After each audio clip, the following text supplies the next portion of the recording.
Welcome to Luca is a Billionaire, where the only thing I invest in is your answers. In this video, I will explain how to make spirulina taste good. We'll explore various techniques to transform its strong flavor into something enjoyable.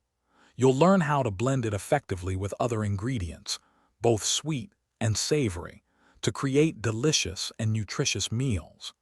Get ready to discover simple ways to incorporate this superfood into your daily diet without the usual taste challenges.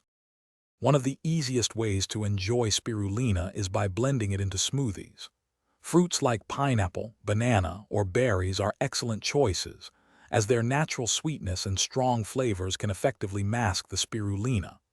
Adding a touch of honey, maple syrup, or a few dates can further enhance the taste, making your drink both nutritious and delicious. Start with a small amount of spirulina, perhaps 1 to 2 teaspoons, and adjust to your preference. If you're finding these tips helpful, please consider subscribing and giving this video a like. Your support helps us create more content.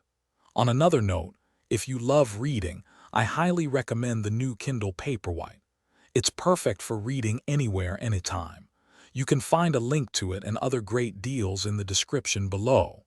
Now, let's get back to the video. Spirulina isn't just for sweet concoctions. It can also be cleverly hidden in savory dishes. Try mixing it into homemade pesto, guacamole, or even salad dressings. The robust flavors of garlic, herbs, and spices in these recipes can completely overshadow spirulina's distinct taste. This method allows you to reap the health benefits without compromising on your savory cravings, making it a versatile addition to your culinary repertoire.